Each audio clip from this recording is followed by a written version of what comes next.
సాధారణంగా జనం 5 ఏళ్లకోసారి వచ్చేటువంటి ఎన్నికల్లో ఒక్కరోజు మాత్రమే అవినీతికి పాల్పడుతున్నారు. మిగతా 364 రోజులు ఉంటాయి కదా ఒక ఏడాదిలో. ఇట్లా 4 సంవత్సరాల 364 రోజుల పాటు చాలా నిజాయితీగా ఓటు అమ్ముకోకూడదు, ఓటు చేయకూడదు, ఓటు మనకి ఇది రాలేదు అది రాలేదు, మనం కొట్లాడాలి, ఇవన్నీ డైలాగులు ఉంటాయి. ఒక్క రోజు అవినీతి పరునిగా మారిపోతాడు. ఒక్క రోజు అవినీతి పరునిగా మారడం వల్ల ఈ మిగతా రోజులంతా వీనికి సుక్కలు కనిపిస్తూ ఉంటాయి. నువ్వు పోయి నేరుగా అడగగలుగుతావా? ఇప్పుడు గెలిచిన అభ్యర్థి దగ్గరికి పోయి సార్ మరి మా దిక్కు నల్లాలు వస్తలేవు అని అంటే, నల్లాలా 3000 ఇత్తిగారా నీకు ఓటుకు? అంతే సింపుల్గా. నీకు ముఖం లేదుగా, నీ ముఖం చెడిపోయింది. ఇక్కడ నీ పిల్లల భవిష్యత్తు, నీ గెలిపించి అంటే నువ్వు ఓటేసినటువంటి పార్టీ లేదా ఆ నాయకుడు నీ బిడ్డల భవిష్యత్తును ఏమైనా ఆగం చేసిందా? నీ బిడ్డల భవిష్యత్తుకు ఏది బాగుంటుంది?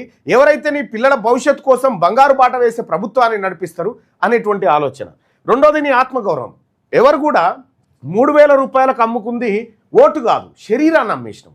మన శరీరాన్ని, మన ఆలోచనను, ఆత్మగౌరవాన్ని నిజంగా నిజాయితీతో ఓటేసినటువంటి వాడు ఏం చేస్తాడంటే, నాయకుడు ఎవరైనా ఇంటికి వచ్చి ఇగో డబ్బులు తీసుకొని నాకు ఓటేయి అని చెప్పని అన్నాడు అనుకో, నీ డబ్బులు ఎవరికి కావాలవా, సకా పని చేయను అని అన్నాడు అనుకో, అతన్ని చూసి 4 సంవత్సరాల 364 రోజులు భయపడతాడు నాయకుడు.